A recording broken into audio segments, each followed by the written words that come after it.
Në Pallatin e Kulturës Labëria është zhvilluar këtë të enjte mbledhja e radhës së Këshillit të Bashkisë Vlorë, e thirrur nga Kryesia e Këshillit në bazë të ligjit numër 139/2015 neni 53.4. Në nisje të mbledhjes, kryetaria e Këshillit Bashkiak të Vlorës, Elpiniqi Mërkuri, ka lexuar shprehje për ligjshmërinë e vendimeve të Këshillit të datës 29/9/2025. Këshilli Bashkiak i Vlorës ka miratuar në vijim proces verbalet e mbledhjeve të Këshillit të Bashkisë për muaj shtator, datë 22/9/2025 dhe datë 29/9/2025. Pika e parë e rendit të ditës që u miratua pa diskutime ishte projekt vendimi për dhënien e ndihmës ekonomike nga të ardhurat e bashkisë për muaj shtator 2025, si dhe projekt vendimi për dhënien e ndihmës ekonomike nga fondi i kushtëzuar për muaj shtator 2025. Gjithashtu, u miratua edhe projekt vendimi për deklarimin e mbarimit para afatit të mandatit të këshilltares Evisa Lushi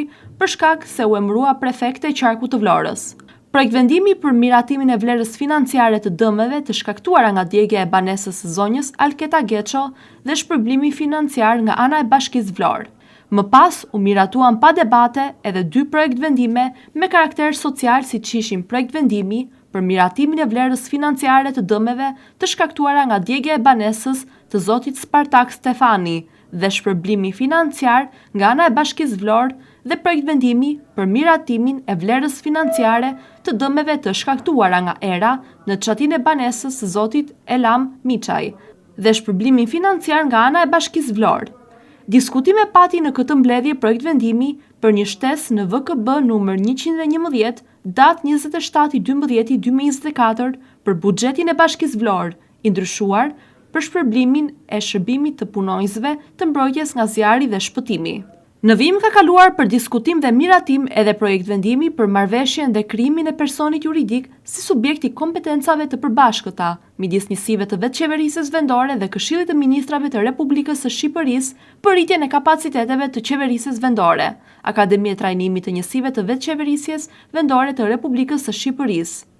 Një ndër projektet që pati debate dhe rezerva jo vetëm nga këshilltarët e opozitës, por edhe nga këshilltarët, ishte propozimi për dhënje titull qytetar nder i Vlorës për Hannes Seoboda,